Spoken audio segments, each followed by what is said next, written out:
28/11 के घटना को लेकर प्रतिवर्ष खंडवा की आम जनता जहां एकत्रित होती है, वहीं पर देश के राष्ट्रीय स्तर के विचारक भी आकर मंच पर कई विचार साझा करते हैं।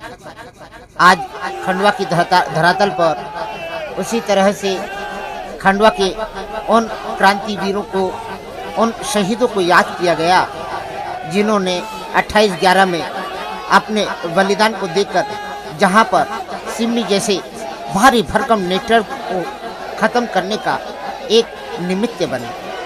खंडवा की धरातल पर आज बड़े बम पर एक भारी भरकम स्टेज पर जहां दिल्ली से प्रवक्ता आने वाले थे, वहीं रतलाम से कवि दर्शन विराट भी आए, उन्होंने अपने विचार साझा करे। वहीं स्थानीय धर्म रक्षक और हिंदू नेता अशोक पालीवाल जी ने भी अपने उद्बोधन से आम युवाओं को प्रभावित किया। खंडवा के इतिहास में दर्ज हो चुका है यह काला दिन, जिस दिन हमने हमारे स्थानीय निवासियों का बलिदान तो झेला ही, साथ ही हमारे यहाँ के एक जाबाज सिपाही ने भी उस भारी भरकम विधर्मी नेटवर्क को खत्म करने जो बीड़ा उठाया गया उसको यहाँ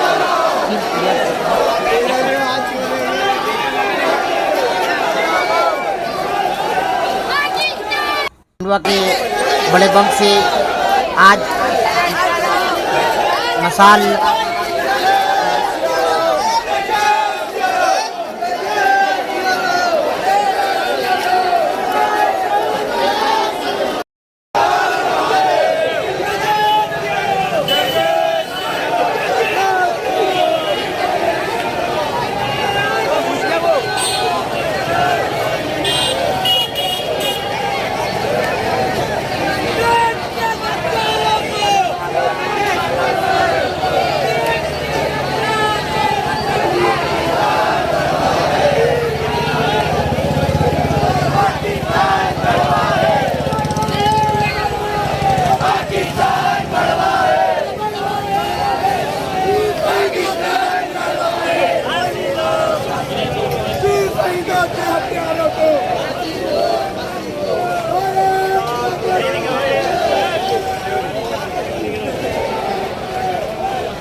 तो सरकार कड़ी निंदा करती थी,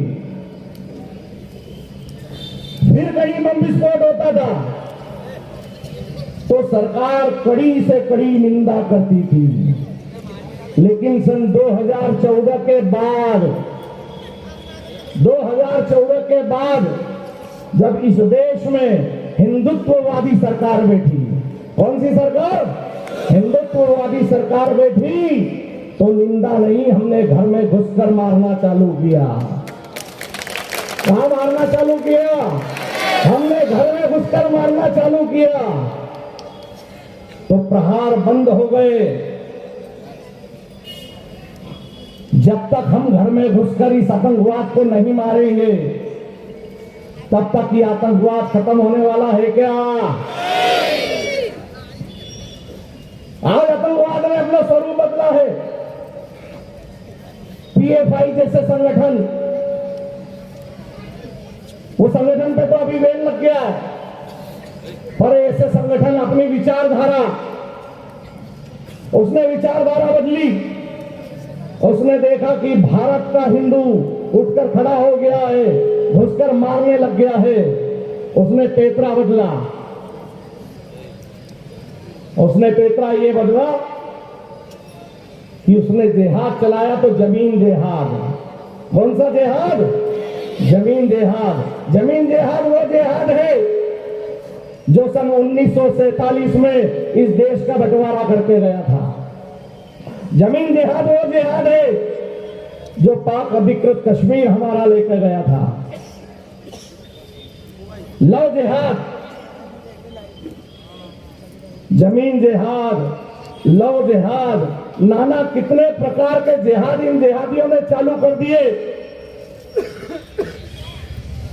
लेकिन मैं बता देना चाहता हूं, ये खंडवा की पावन भूमि, अभी पूरे देश में चल रहा है विषय कि बहन श्रद्धा के 35 टुकड़े कर दिए गए। लेकिन मैं बताना चाहता हूं कि ये हमारा खंडवा है, यह हमारी बहन काटी नहीं जाती। वो इसलिए नहीं जाती है कि उसके कटने के पहले ही हमारा हिंदू वीर, हमारा यहाँ का हिंदू वीर उस अब्दुल को पकड़ लेता है। बादशाह पकड़ लेता है ना। हिंदू जागरण मंच भी यहाँ पर बैठा हुआ। एक दो घटनाओं के बाद खंडवा के कुछ लोग गए, एक मौलवी भी गया, उसने स्टेटमेंट दिया। भगवा लॉ चल रहा है। कौन सा लॉ चल रहा है? भगवा लॉ। जब लव जिहाद का शिकार होती है तो वो काटी जाती है। उसके कोई भी अगर बहन वो इधर से उधर से इधर आकर भगवा चोला पहन लेती है तो वो हम सब में पूजी जाती है। तो सकीना से शालिनी बनी उस नरसिंहगढ़ की। लेकिन मैं उन गाली देने वालों को भी बोलना चाहता हूं कि तुम गाली दे रहे हो, हम तुमको छोड़ने वाले नहीं हैं। यहां सरतन से जुदा के नारे अभी बीच में लगे थे। ध्यान रखना, सरतन से जुदा के नारे लगाने वालों, कोई भी आतंकवादी विचारधारा खंडवा में चल नहीं सकती। ये मेरे महादेव की नगरी है। यहाँ धर्मांतरण चल सकता है क्या? यहाँ अगर धर्मांतरण तुम करते हो तो धर्मांतरण का अक्षय भी मेरे महादेव की शरण में, मेरे महादेव गढ़ की शरण में आता है और वापस पूजा जाता है। इन सब विषयों को देख के समाज को अब खड़े होने की जरूरत है। एक बड़ी लड़ाई लड़ने के लिए हम निकले हैं और वह बड़ी लड़ाई जो है उसकी शुरुआत हमारे परिवार, कहां से? हमारे परिवार, हमारा समाज और हमारे राष्ट्र, यहां से शुरू होती है। वो लड़ाई क्या है? वो लड़ाई है देने वाली। हमारी गीत की पंक्ति है, देश हमें देता है सब कुछ, हम भी तो कुछ देना सीखे। तो लड़ाई है कि इस देश को हम क्या दे रहे हैं। अगर हमने ठान लिया कि इस देश को हमें कुछ देना ही है, अगर हमने ठान लिया कि हमें इस देश से लेना है, तो लुटेरे तो बहुत है मेरे भाई, है कि नहीं? शहर में भी इस देश को लूटने के लिए कई लोग घूम रहे हैं। लूटने के लिए भी कम नहीं है, पर देने के लिए भी बहुत कुछ है। वह देने के लिए यहाँ पर जो है राष्ट्रभक्ति युवा खड़े हैं। रोड है क्या? नहीं है। उसका कारण है एकमात्र कि हम कहीं ना कहीं कमजोर हुए, और हम कमजोर नहीं थे, आज भी हम कमजोर नहीं है। हम शक्तिशाली थे, लेकिन हम संगठित नहीं थे। क्या नहीं थे? क्या नहीं थे? अरे समझ में नहीं आ रहा है क्या? हम ताकतवर तो थे पर संगठित नहीं थे। इसलिए इतिहास में लश्कर के लश्कर आते गए और कारवा उन्होंने हमारे लोगों से ही भारत में बनाया। हमको हराने वाला भी हमारा अपना ही था। हम बाहर के लोगों से नहीं हारे। अंग्रेजों की सेना में भी ज्यादा से ज्यादा सैनिक भारतीय हुआ करते थे। तो हमारी कमजोरी का, हमारी संगठनहीनता का, हमारी आपसी फूट का उन्होंने फायदा उठाया। इसलिए हमें इतिहास बनाने की जरूरत है। महाभारत में साहस को, बलिदान को, त्याग को, जो कष्ट मां भारती के लिए इन वीर जवानों ने झेले और उसके बाद इनके परिवारों ने जिन कष्टों का सामना किया, मैं नमन करता हूं इनके परिवार के एक एक सदस्य को, इनके संस्कारों को। आतंकवाद के खिलाफ हजारों की संख्या में आए हुए खंडवा के हिंदू वीरों को भी मैं आज नमन करता हूं और मैं क्षमा चाहता हूं। आज मुझे वहां पर उपस्थित होना था, काफी लंबे समय से इस कार्यक्रम की रूपरेखा बन रही थी और मैं बहुत प्रतीक्षा कर रहा था कि कब मैं आतंकवाद के खिलाफ, आतंकवाद के बदलते स्वरूप पर चर्चा करने के लिए खंडवा की धरती पर आ जाऊंगा, निमाड़ के वीरों से संवाद करूंगा। मैं क्षमा चाहता हूं कि कुछ अत्यंत ही अपरिहार्य कार्यों के कारण मैं आज आपके बीच में उपस्थित नहीं हो पाया हूं, परंतु मैं नमन करता हूं के वीरों से।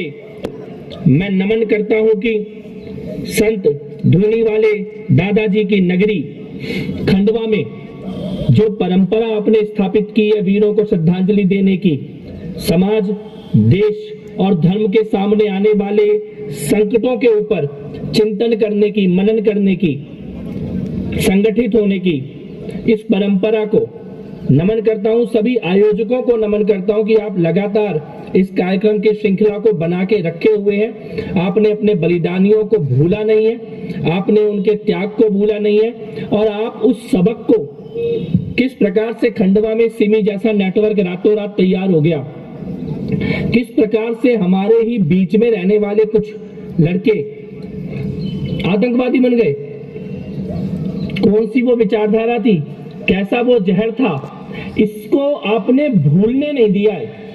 और खंडवा के, निमाड़ के, समाज के लोगों की यही संकल्प शक्ति। नाम भगत सिंह लिखता था, गांव के बाकी सारे बच्चों जैसा ही तो दिखता था, सब गुड्डे गुड़िया खेलते थे, उसको आजादी प्यारी थी।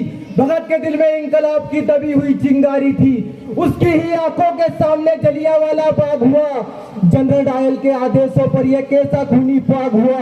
उस दबी हुई चिंगारी ने फिर जन्म दिया एक ज्वाला को, क्रांतिकारी बना भगत सिंह, त्यागी प्रेम की माला को। सॉन्डर्स को मारा, बलिदानों की कसम भगत ने खाई थी और किए धमाके संसद में पहरों को गुन सुनाई थी। वो अड़ा रहा कि जिसने सपने इंकलाब के देखे थे, वो अड़ा रहा कि जिसने सपने इंकलाब के देखे थे, उस मूंछ की ताव के आगे घुटने अंग्रेजों ने टेके थे, उस मूंछ की ताव के आगे घुटने अंग्रेजों ने टेके थे। और भेजा जेल भगत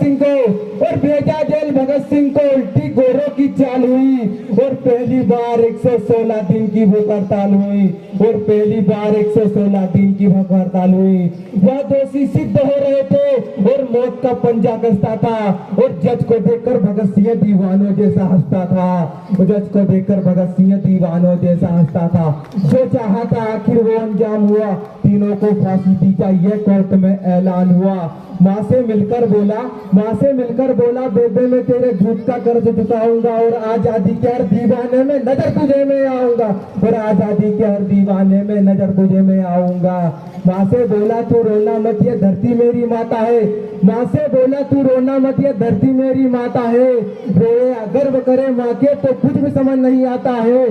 23 मार्च का दिन आया, उस दिन भूमंडल भी डोल उठा, और जेल का हर कोना कोना उस दिन रंग दे बसंती बोल उठा, और जेल का हर कोना कोना उस दिन रंग दे बसंती बोल उठा। भगत सिंह की अमीर शहादत नियति भाग गई होगी, और जब चूमा होगा रस्सी को तो रस्सी काट गई होगी, जब चूमा होगा रस्सी को तो रस्सी काट गई होगी।